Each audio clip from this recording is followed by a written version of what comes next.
Some dates are indelibly burnt into the collective memory of our history. December 7th, 1941, the attack on Pearl Harbor. November 22nd, 1963, the assassination of President John F. Kennedy. July 16th, 1969, Apollo 11 lands on the moon. February 11th, 1990, 30 years ago, Nelson Mandela is released from jail. Today, to commemorate, to celebrate that 30-year event, that milestone event, here are a few iconic moments and memories from this most extraordinary and unique leadership story of our era. We will see Nelson Mandela walking out of jail, his first words spoken to the public, 9 days after his release, the Durban Rally, with an iconic statement. The way he masterfully handled the aftermath of the Hani assassination, a potential Armageddon moment. We'll hear a little bit from his inaugural address. We will watch a little bit of the way Nelson Mandela and the Springboks in June 1995 united South Africa. We'll see a little bit of a meeting he had with the widow of the architect of Apartheid, reconciliation at the highest levels. We'll see an interview with Oprah. We'll hear a little bit of his good-humored, self-deprecating retirement address. And we'll hear 4 stories from people who worked and were around Nelson Mandela. A bodyguard, his chief of security too, Nelson Mandela's wife, Nelson Mandela's assistant for 19 years, and a fellow prisoner, political prisoner, Maharaj, who spent a lot of time with Nelson Mandela. Perhaps history will record Nelson Mandela as being the person more than any other who mastered the ability and the art of making friends and influencing people.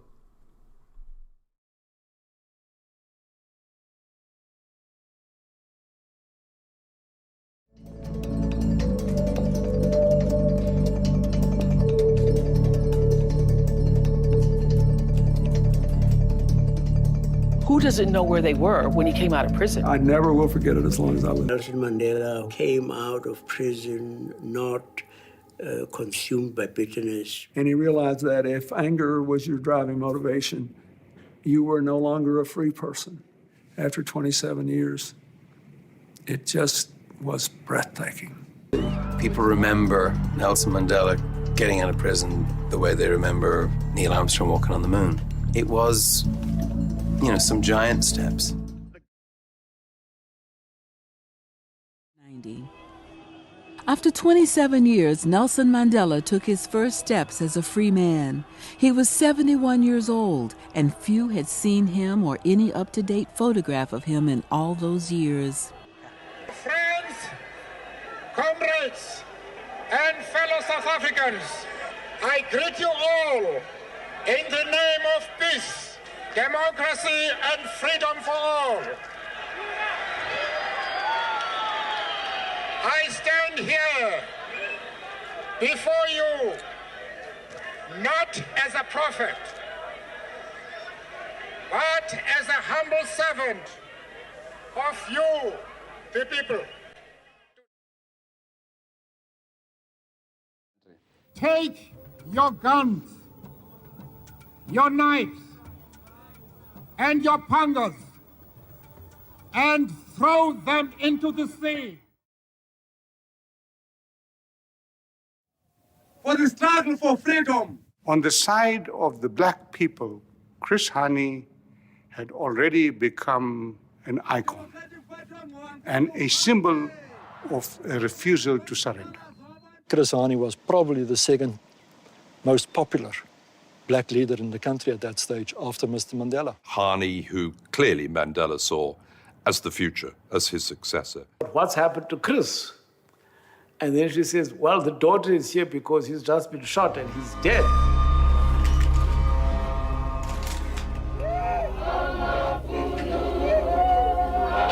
The murder of Hani was the touch-and-go moment.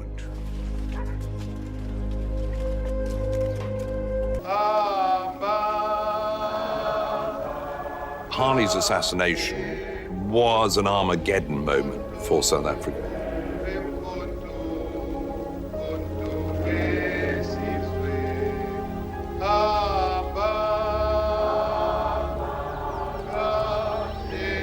It unleashed a passion and emotion that could have completely disintegrated and destroyed it. It took us right to the brink. That was one of the scariest moments. That could have been the end. That moment, our country could have been plunged into bloodshed. That's probably the closest this country has ever come to burning. His murder was an opportunity for many of us who dreamed of an insurrection to overthrow white minority rule, where we would get our people to take over the streets and the townships, and simply through carnage and mayhem, make the country impossible to rule and take power. And already the country was erupting. People were looting, burning down buildings.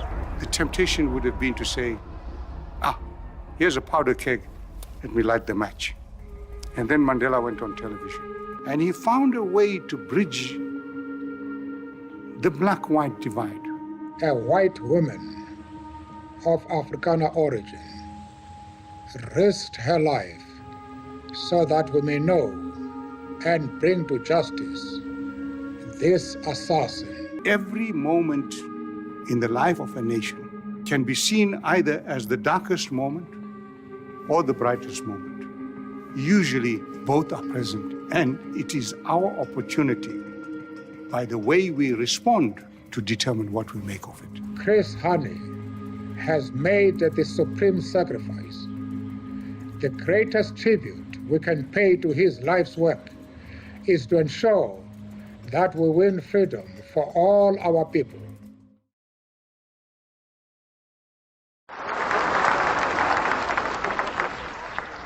Your Majesties, Your Royal Highnesses, distinguished guests, comrades and friends,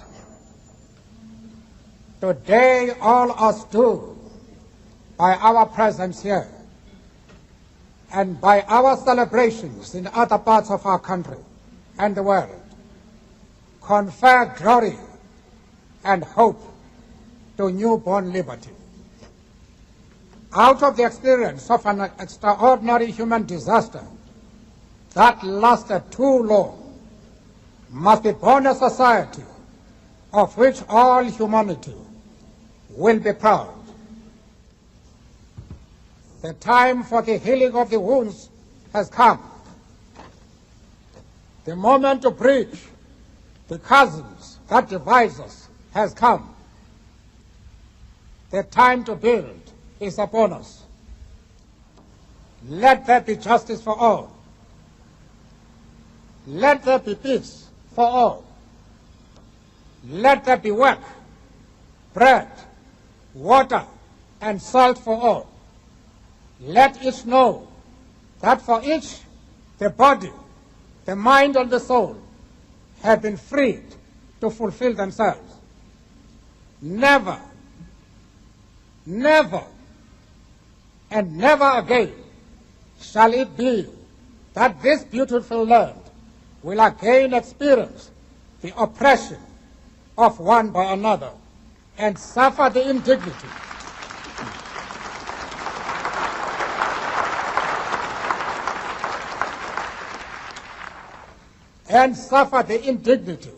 of being the skunk of the world.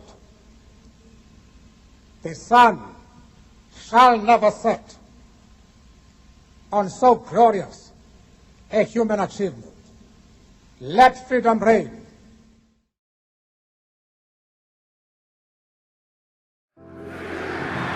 The realization that sport could actually bring about this unity in a nation. Good luck to you both. I was one of the fortunate few 65,000 that were able to be in this stadium to witness in a symbolic moment for our country. Well, welcome to Ellis Park at this quite dramatic moment here. For me, it was life-changing to see the power of sport in terms of uniting a country. Coming into the field, everyone is looking forward to something that no one really knows what's going to happen. The team had already lined up for the national anthems with Sean Fitzpatrick and the All Blacks on the one side and our team on the other side. And as I walked out the change room into the sunlight of Ellis Park, I heard the crowd chanting, "Nelson, Nelson, Nelson.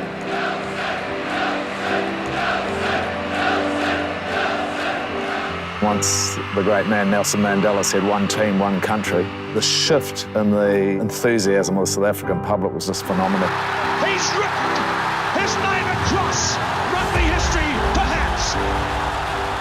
And then, seeing the celebration, seeing 65,000 people not leave their seats. They wanted to get a glimpse of their heroes. They have stolen the crown. Unbelievable scenes all around the park.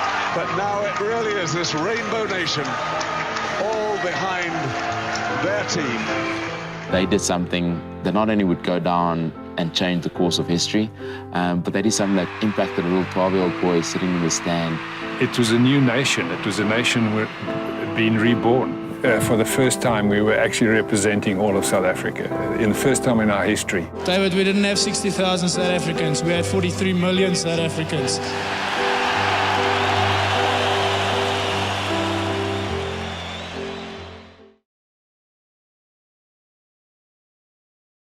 I think there's a little bit of a misconception about where apartheid started. It started in 1652, when the first Europeans came to Africa. They brought with them the paradigm in terms of superiority and inferiority. They always thought they were superior to the people who are indigenous to Africa. It was a paradigm of more than 300 years. Our policy is one which is called by an Afrikaans word apartheid. And I'm afraid that has been misunderstood so often. It could just as easily, and perhaps much better, be described as a policy of good neighborliness. One is amazed by the fact that after 27 years of incarceration, he could come out to demonstrate emotional intelligence, moral intelligence, social intelligence, and spiritual intelligence. President Mandela, here to perform perhaps his most extraordinary act of reconciliation, to meet Betsy Verwoerd, the 94-year-old widow of Dr. Hendrik Verwoerd. Ik wens u geluk, mevrouw Verwoerd. Dank u.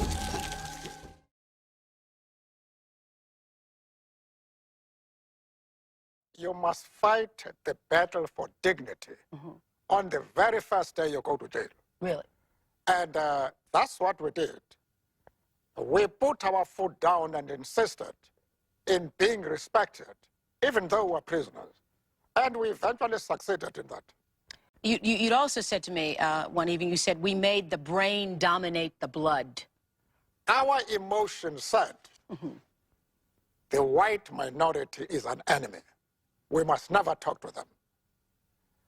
But our brain said, if you don't talk to this man, your country will go up in flames. And for many years to come, this country will be engulfed in rivers of blood. So we had to reconcile that conflict. And our talking to the enemy was the result of the domination of the brain over emotions. When I told one of my advisors a few months ago that I wanted to retire, he growled at me, "Coach, you are retired." If that is really the case, then I should say, I now announce that I'm retiring from retirement.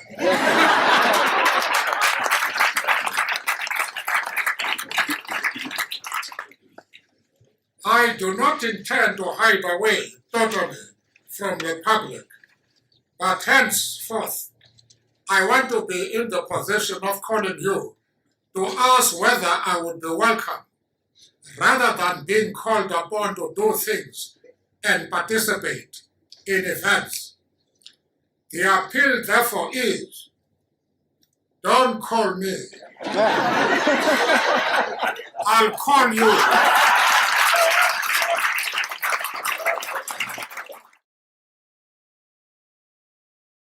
Our coverage continues. Now, one man who was close to the former president is his former bodyguard, Rory Steyn, and joins us now. Rory, good morning to you and welcome. Your story is so poignant in the sense that you went from regarding Nelson Mandela as a man who was a terrorist, to a man who you would eventually be prepared to lay down your life for.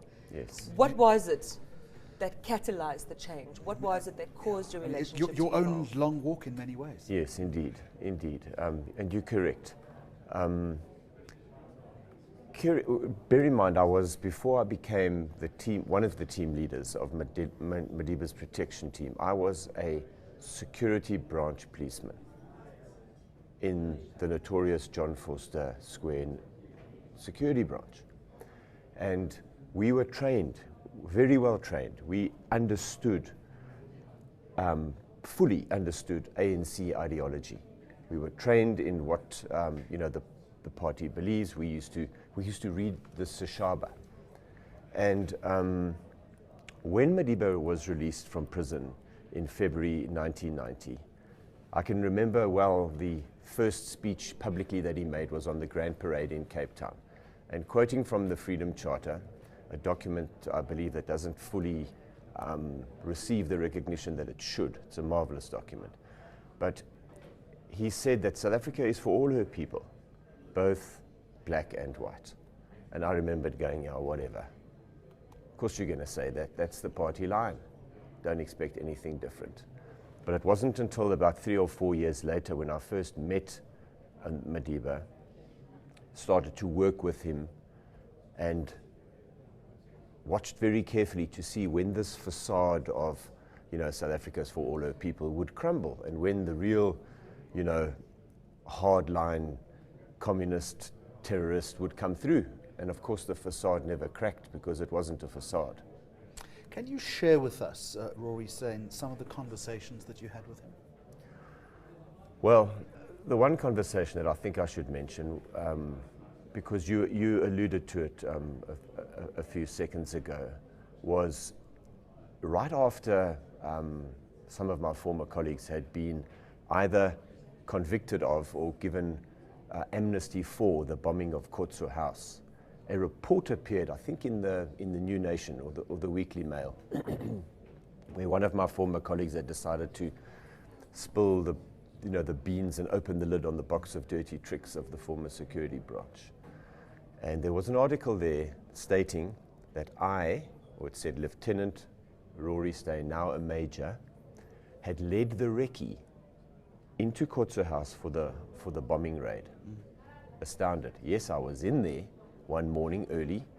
We were told by our commander of the churches section in the branch that there was some banned literature in a certain office. We found a way into the Kotso House through the parking basement, tried the door of this office, it was locked, and our commander said, "Get out, let's go." And I think, what do you mean, let's go? We're going to let a locked door defeat us? Out we went. A few months later, the building explodes. Many months later, now in Parliament, after Mr. de Klerk had taken the step of withdrawing from the Government of National Unity to become opposition, there's a debate in Parliament about affirmative action. And I think Mr. de Klerk said something along the lines of it was reverse racism. And Madiba took exception to this. And he said, "You can come and look at all of my staff. They are a full representation of the demographic of this country. And the head of my security is a white major who was responsible for bombing Kotso House." And I was like, He could have had you sacked for that. Of course he could have. And of course the intelligence, when they finally woke up that this Rory Steyn that they're talking about in the newspaper is actually the team leader, I got a call from the commander of the Presidential Protection Unit. He said, "Look, Rory, we need to take this to the president." I said, "Of course you need to take it to the president." And then he said, I said to him, "Look, if Madiba wants me removed, then I would like an opportunity to see him." And he said, "Well, wait outside. You can't come into the meeting." And that was the day when I went and explained what I'm explaining to you two now. When I went and explained that to the president after this speech in Parliament, and he said, "It's okay. We're not after those who gave the commands anyway. We're not after the foot soldiers. We want those who gave the commands." And that was the time that I reckoned, all right, if necessary, with that kind of loyalty. He took me on thinking that I was this, responsible for this. Only got an opportunity to clear the air 4 years later, but that was the day that I knew if I need to, I would give my life. Quite a story. A defining moment for you, certainly, Rory. Mandela once joked that with all the demands on his time now, all the people who insist on seeing him, all the things he's required to do, that he feels like he's in prison again and his staff have become his guards. That is true. Let me share with you one of the things which shocked me one day. He says to me, "You know, I miss jail." I said, "What? How can you say you miss jail?" He said, "No, I miss the quiet time where I could sit down and think." Because he could be alone, particularly in the evening, and he could be with himself until the early hours of the night. He would have the opportunity to process all the issues which were of a deep concern to him. When he became head of state, and even after retiring, the pressure of responding to demand was so high that he missed that time of being with himself.